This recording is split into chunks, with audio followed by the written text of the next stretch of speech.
Mund me thonë dikush që në këtë moment, për shembull, po mirë çka të bëjmë na? Informat, dezinformat, gënjeshtër, falsifikim, çfarë roli na mund me pas si ti dallojmë këto ne. Dhe është më kujtu tash rasti i kohën e pejgamberit sallallahu alajhi wasallam për sahabijën i cili ka ardhur në Mekë. Edhe me të madhe mushrikët kanë shkuar dhe kanë dhënë dezinformata për Muhamedit sallallahu alajhi wasallam. Që të mos takohet me ta. Mos gabo me ndëgju fjalën e tij. Mos e më bë me ngu, ai ti të bën seher, ai kështu. Saqë kishte vënë pamuk në veshët e tij. Do të thonë dezinformata është e rëndë, do të thonë ndikon në vendimet e njeriu, do të thonë mund një vendim i vogël po i kushton atij shoh. Saqë ai vet është ndarë dhe ka menu, po mirë. Ai ditur po, se i ka pas tash domthonë ato përgatitjet e veta që me dallu të mirën për të keqen. I ditur po, e ka njoft poezinë arabe, po i kanë që traditat prej ardhin e arabëve këtë tulën me të bisedoj, çfarë po më thon. Edhe ka qenë një bërshat që ta pranon fen islam. Do thonë sot një rol të tillë do të më lut çdo njeri, ka thënë. Jam i ditur për këtë fushë? Jo. Atër patjetër dush me kthy tek njerëz të ditur. Te autoritetet. Patjetër. Nuk e ktheve. Mbaje përgjegjësinë se çka do të kesh më tutje.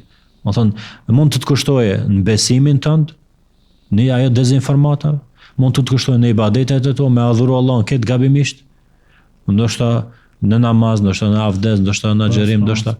Edhe neve shpesh na bjen rasti kur brenda Ramazanit dikush ka ardhur të ka pyet po ku menu se kjo e ka prish Ramazanin, fakt nuk e ka prish. Ja ka dhënë informatën këtë gabimisht. Ndoshta po kthejmë jo me qëllim. Ama pse e bart lajmin kur si i sigurt çfarë lajmi është? Ja ke prish Ramazanin njëri të ke dyshim, ose pyet ChatGPT, se ChatGPT është nuk ta një gjendjen tënde, nuk ta një situatën, nuk të një rrethonat. Foto një hoxh, pyet e hoxhën.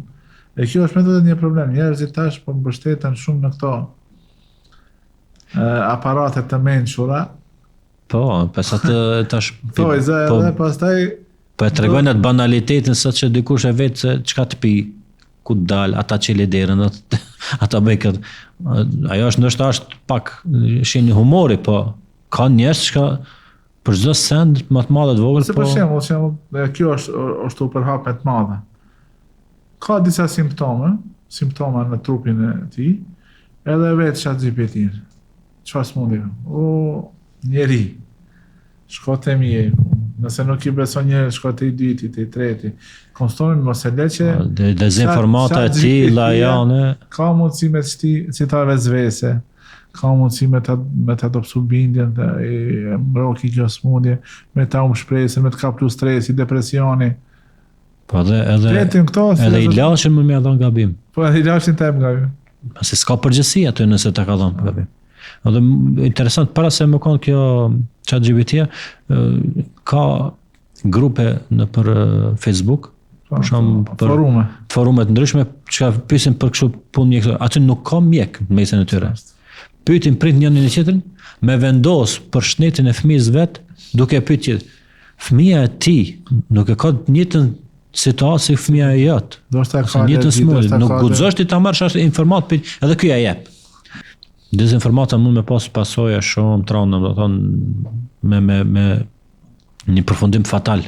Mund me pas në fund që rikthimi edhe pastaj përmirësimi atyve gabime është i rëndë ose mund me thonë edhe i pamundshëm. Kur bën ato gabime, duhet me pas kujdes. Thave më herët se edhe vetë pejgamberi sallallahu alajhi wasallam nuk i ka shpëtuar dezinformatave. Është prek brenda familjes i tek Aisha radhiyallahu anha. Një gjë që ka zgjat me ditë të tëra. Dhe është dashur me zbrit sure për me tregu pastërtinë e saj. Dhe Allah dhul xhelal është mirë që mos e ra rasti këtu, këtë sure mirë është me lexu. Se ty Allah dhul xhelal jep në një prej ajeteve, do të thonë detyrat që duhet të ketë muslimani si e merr lajmin. Do të thonë është me të vërtetë na duhet, përderisa thash dëshirojmë islamin ta praktikojmë dhe ta jetojmë çdo sferë të jetës. E që nesër mos më bëj Allah na rujt shkaktar që të ndahet dikush në familje apo prindi me fëmijën e vet të ketë raporte të acarume, ose shoku me shokun, kolegu i punës, ku do koftë në shoqëri. Thjesht jemi pjesë e atij hadithet që thot pejgamberi sa duhet të mirën për tjetrin sikur që do për veten. Edhe mos e duj të keqen as për tjetrin sikur që s'do Për vetë. as për veten. Kjo është rregulli i artë i etikës, domethënë, i cili është nëse dëshiron me jetu mirë, sillu mirë ndaj të tjerë, apo nëse dëshiron që ato sillen mirë, ashtu sillet ndaj të tjerë.